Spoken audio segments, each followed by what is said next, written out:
Bihar police सिपाही भर्ती की परीक्षा को पेपर लीक की वजह से कैंसिल कर दिया गया है और साथ ही 7 अक्टूबर और 15 अक्टूबर को जो परीक्षा होने वाली थी उसे भी अब स्थगित कर दिया गया है। बिहार सरकार को धन्यवाद देते हैं और खासकर मुख्यमंत्री नीतीश कुमार जी को धन्यवाद देते हैं कि उन्होंने छात्र हित में ये फैसला किया है कि सीएसबीसी इस मामले की लिपापोती करने जा रही है और उन्होंने तो एक तरह से लिपापोती कर ही दिया था। लेकिन हम धन्यवाद देते हैं बिहार के मुख्यमंत्री नीतीश कुमार जी को, जिन्होंने हम लोगों की बातों को संज्ञान में लिया और जो व्यवस्था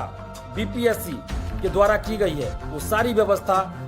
सीएसबीसी के द्वारा भी किया जाए और जब तक ऐसी व्यवस्था न हो तब तक ये परीक्षा आयोजित नहीं होनी चाहिए। जय हिंद दोस्तों, मैं दिलीप कुमार। दोस्तों 1 अक्टूबर को 2 पालियों में आयोजित बिहार पुलिस सिपाही भर्ती की परीक्षा को पेपर लीक की वजह से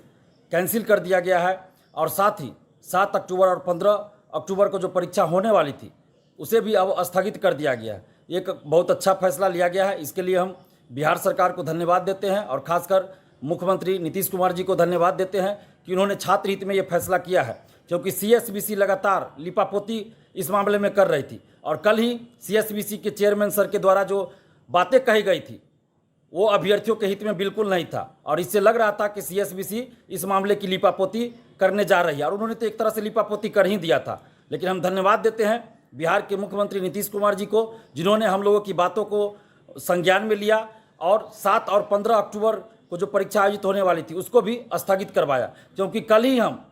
हम ये मांग कर रहे थे सुबह से कि सिर्फ 1 अक्टूबर की परीक्षा कैंसिल ही नहीं होनी चाहिए, बल्कि 7 और 15 को जो परीक्षा आयोजित होने वाली है उसको भी स्थगित किया जाए, क्योंकि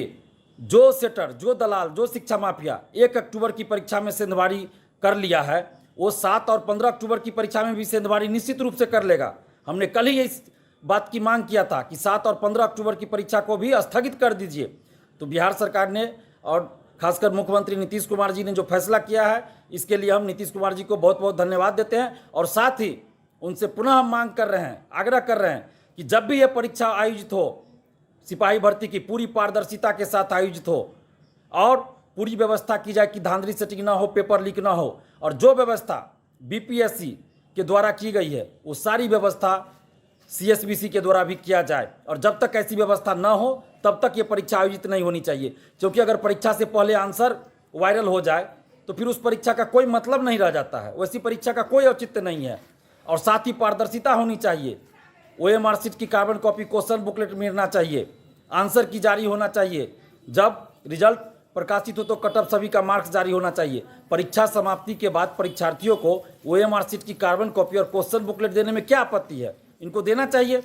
बीपीएससी ओएमआर शीट ऑनलाइन जारी करती है परीक्षा के बाद, मेंस की कॉपियाँ परीक्षा के बाद जारी होता है, तो सीएसबीसी ऐसा क्यों नहीं कर सकती है? इसलिए सीएसबीसी को भी ऐसा करना चाहिए। परीक्षा के बाद ओएमआर शीट की कार्बन कॉपी और क्वेश्चन बुकलेट जारी होना चाहिए, आंसर की जारी होना चाहिए और रिजल्ट के साथ कटअप सभी का मार्क्स जारी होना चाहिए। और जब तक ऐसा नहीं होगा तब तक परीक्षा का कोई मतलब नहीं है, कोई औचित्य नहीं है। इसलिए हम नीतीश कुमार जी से ये मांग कर रहे हैं कि जब भी ये परीक्षा हो तो पूरी व्यवस्था के साथ हो।